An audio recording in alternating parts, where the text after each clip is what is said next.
Ini adalah segelintir kisah tentang Pulau Jawa pada masa pemerintah Hindia Belanda.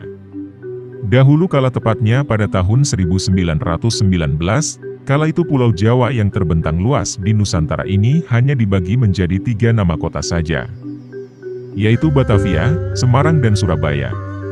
Cerita ini akan dimulai dari Batavia atau sekarang dikenal dengan nama Jakarta.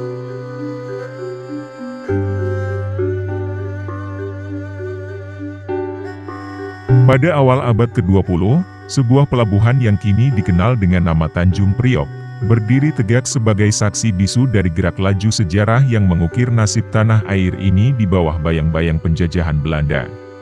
Sebuah pelabuhan yang bukan hanya menjadi pusat perdagangan, tetapi juga menjadi titik strategis yang menghubungkan dunia luar dengan dunia yang terjajah. Tanjung Priok, tempat yang terletak di ujung utara Batavia, pada masa Hindia Belanda bukanlah sekadar pelabuhan biasa. Ia adalah gerbang yang membuka lebar-lebar pintu bagi kapal-kapal dagang dari penjuru dunia. Dengan dermaga yang panjang dan kokoh, serta kapal-kapal besar yang datang silih berganti, Tanjung Priok menjadi simbol dari perdagangan kolonial yang mengalir deras.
Di balik kesibukan yang terlihat di pelabuhan ini, ada kisah yang tak terlihat.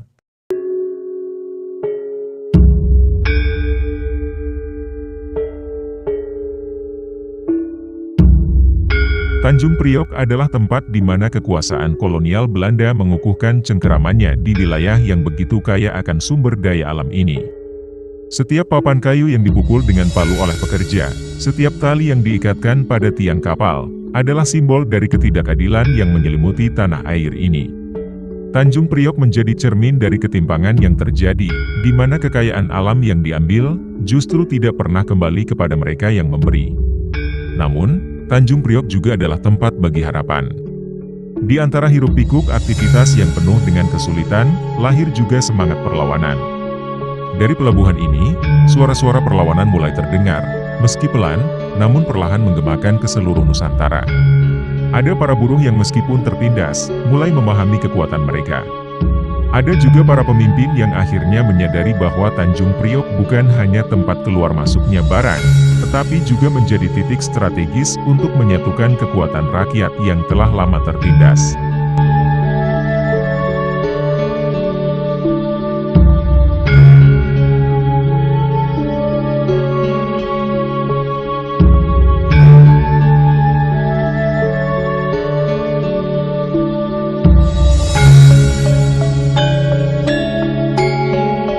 Pada suatu sore yang cerah, di bawah langit senja yang memerah, Tanjung Priok menyaksikan datangnya transportasi besar dari Eropa, membawa serta penindasan, namun juga membawa harapan baru bagi tanah ini. Setiap kapal yang berlabuh, setiap suara-suara yang menggema di dermaga, adalah bagian dari perjalanan panjang bangsa ini menuju kemerdekaan.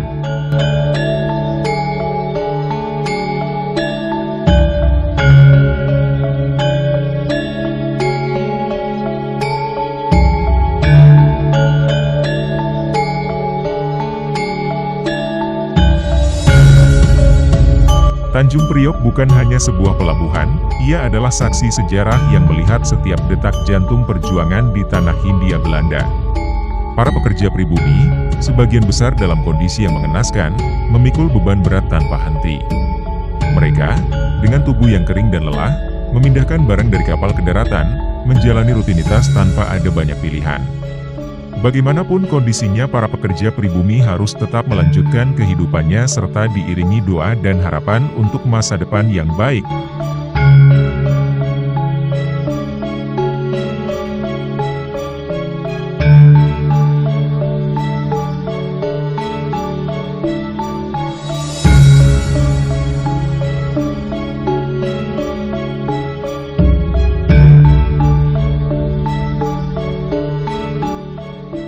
Tram uap pada masa Hindia Belanda menjadi simbol modernisasi di kota-kota besar.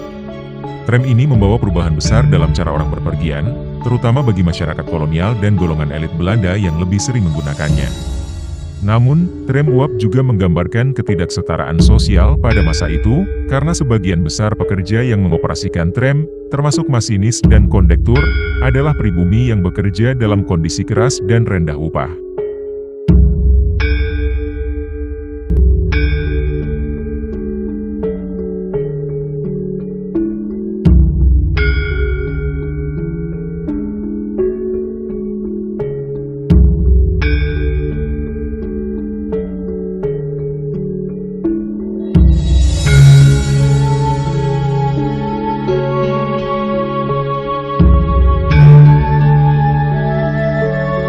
Masa ini, proyek pembangunan infrastruktur kota mulai mengalami perubahan maju.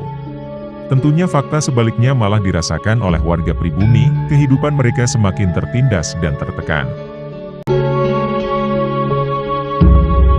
Bahkan kaum Hawa pun juga ikut tereksploitasi demi keuntungan yang sangat sedikit untuk mereka rasakan.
kasih telah menonton video ini. Jangan lupa untuk like dan subscribe agar channel ini terus berkembang.